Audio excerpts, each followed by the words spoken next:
In the last video, we talked about collision theory, and we said that molecules must collide to react. And we also said those collisions must have the correct orientation in space to be effective collisions. And finally, those collisions must have enough energy for the reaction to occur. And these ideas of collision theory are contained in the Arrhenius equation. So down here is our equation, where K is our rate constant. So K is the rate constant, the one we talk about in our rate laws. A is called the frequency factor. So A is the frequency factor, also called the pre-exponential factor. And A includes things like the frequency of our collisions and also the orientation of those collisions. And then over here on the right, this e to the negative EA over RT, this is talking about the fraction of collisions with enough energy for a reaction to occur. So we symbolize this by lowercase f. So the fraction of collisions with enough energy for the reaction to occur. F depends on the activation energy, EA, which needs to be in joules per mole. R is the gas constant, and T is the temperature in Kelvin.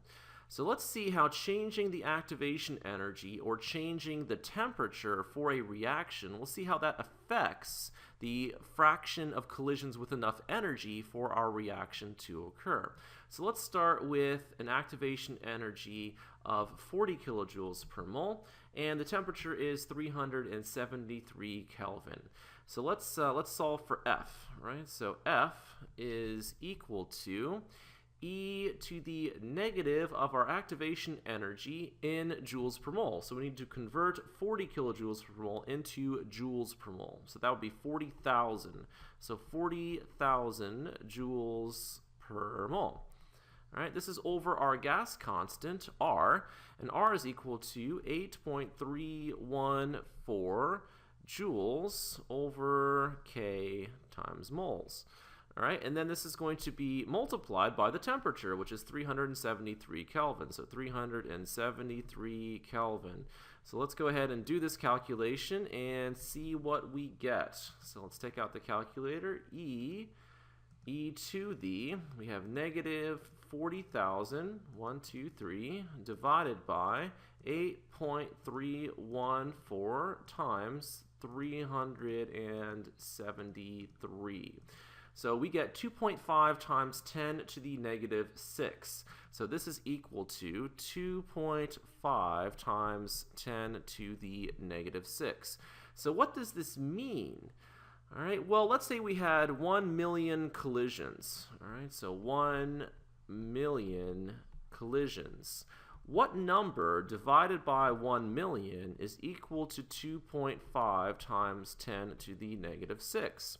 So this number is 2.5. 2.5 divided by 1 million is equal to 2.5 times 10 to the negative 6.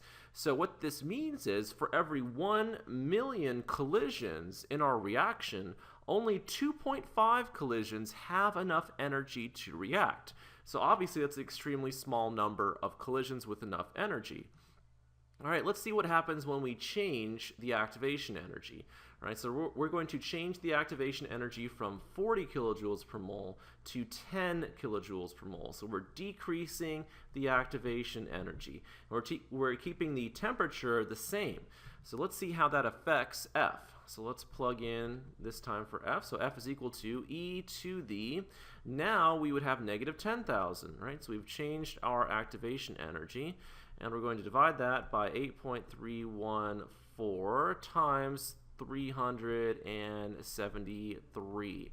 So let's do this calculation. So now we have e to the negative 10,000 divided by 8.314 times 373, and here we get 0.04.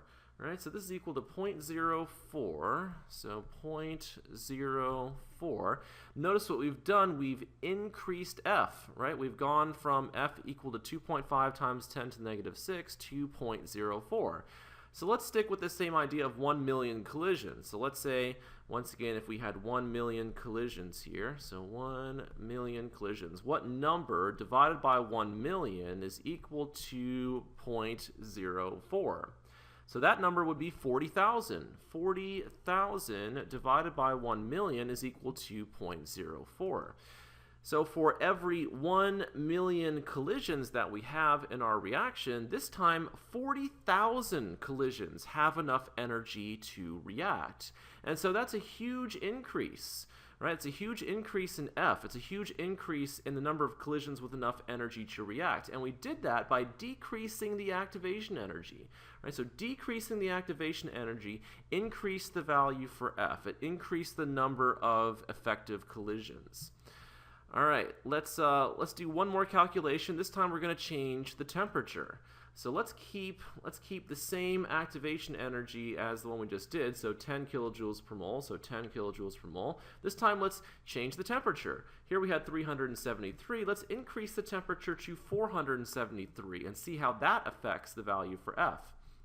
So F is equal to e to the negative, this would be 10,000 again, e to the negative 10,000 divided by 8.314 times, this time it would be 473, so times 473.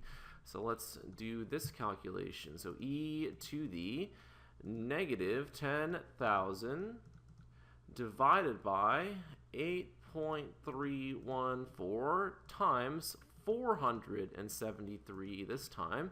So we get, let's just say that's 0.08. So I'll round up to 0.08 here. So this is equal to 0.08. So we've increased the value for F, right? We went from 0.04 to 0.08. And let's keep our idea of 1 million collisions, right? So it's a little bit easier to understand what this means. So what number divided by 1 million is equal to 0.08? That must be 80,000, right? So this must be 80,000.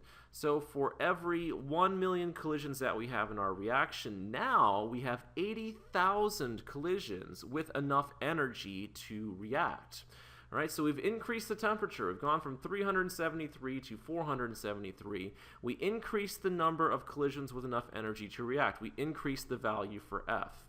Finally, let's think about what these things do to the rate constant. So we go back up here to our equation, right? And we've been talking about F, right? So we've made different calculations over here for F, and we said that to increase F, right, we could either decrease the activation energy, right, or we could increase the temperature.